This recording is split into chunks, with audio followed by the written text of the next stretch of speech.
Halo, assalamualaikum. Selamat bertemu kembali di video pembelajaran kita di channel Guru. Pada video kali ini kita akan membahas tentang transmisi manual pada mesin sepeda motor tipe cup, persis seperti yang ada pada media sekarang ini. Tapi sebelum kita membahas tentang materi transmisi manual, sebelumnya saya akan sampaikan dulu bagaimana putaran force ankle bisa sampai ke input subnya transmisi. Putaran force ankle pada mesin sepeda motor akan diteruskan oleh kopling sentrifugal, karena pada hampir bagian ujung force ankle atau crankshaft itu terdapat gigi-gigi atau gear yang langsung berhubungan dengan gear yang terdapat pada bagian dalam kopling sentrifugal. Nah, persisnya seperti ini. Jadi kalau force ankle berputar, maka kopling sentrifugal akan ikut berputar. Setelah sampai ke kopling sentrifugal, putaran akan diteruskan pada housing clutch sentrifugal. Pada awalnya housing clutch tidak ikut berputar, dia akan bergerak bebas. Ketika putaran engine sudah mulai tinggi, maka sentrifugal mulai mengembang. Bagian kampas sentrifugal akan menempel pada bagian dinding dalam clutch housing sentrifugal. Maka ketika itu putaran dari force ankle atau crankshaft akan diteruskan ke housing clutch sentrifugal. Jadi gambarannya seperti ini. Nah, ketika putaran sudah sampai ke housing clutch kopling sentrifugal, maka putaran akan diteruskan ke housing clutch kedua. Beberapa referensi yang saya baca juga mengatakan bahwa jenis motor ini menggunakan kopling ganda karena memang terdapat dua kopling pada mesin sepeda motor dengan jenis seperti ini. Gambarnya seperti ini. Ketika terpasang,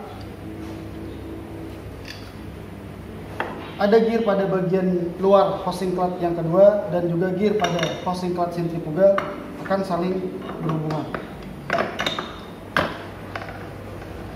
Gambarnya seperti ini. Kalau mau lihat yang terpasang di sini. Nah, jadi kalau dia saat beroperasi, dia seperti ini. Dia sudah saling terikat. Jadi kalau housing clutch sentrifugal ini berputar, maka housing clutch yang kedua juga akan ikut berputar. Nah, ketika sudah sampai pada housing clutch yang kedua, putaran akan diteruskan oleh kampas kopling. Karena konstruksi kampas kopling sendiri bentuknya seperti ini. Ada tonjolan-tonjolan di bagian luar. Yang tonjolan ini masuk di bagian parit-parit housing clutch kedua. Nah, dia masuk. Jadi kalau housing clutch ini berputar, mau tidak mau kampas kopling juga akan ikut berputar. Tapi dalam video ini saya tidak akan membahas lebih dalam tentang kampas kopling, karena video kali ini difokuskan untuk membahas sistem transmisi manual. Selain kampas kopling, di bagian dalam kopling kedua juga terdapat plat yang nantinya akan diapit oleh clutch pressure dan center clutch. Plat ini juga memiliki tonjolan-tonjolan di bagian dalam. Nah, tonjolan ini nantinya akan langsung masuk pada parit-parit yang ada pada center clutch di bagian kopling yang kedua. Gambarannya seperti ini. Nah, gambarnya seperti ini. Sehingga apabila kampas kopling ikut berputar dengan housing clutch kedua, kemudian karena dia sudah diapit oleh beberapa baut dan spring yang ada di pada mechanical kopling, berputarnya housing clutch ini akan membawa center clutch ikut berputar. Nah, ini center clutch. Jadi gambarannya putaran saat ini sudah sampai ke center clutch. Nah, center clutch ini nantinya akan membawa main sub atau input subnya transmisi pada transmisi manual berputar. Jadi gambarnya seperti ini. Karena dia dapat parit, di sini juga ada alur.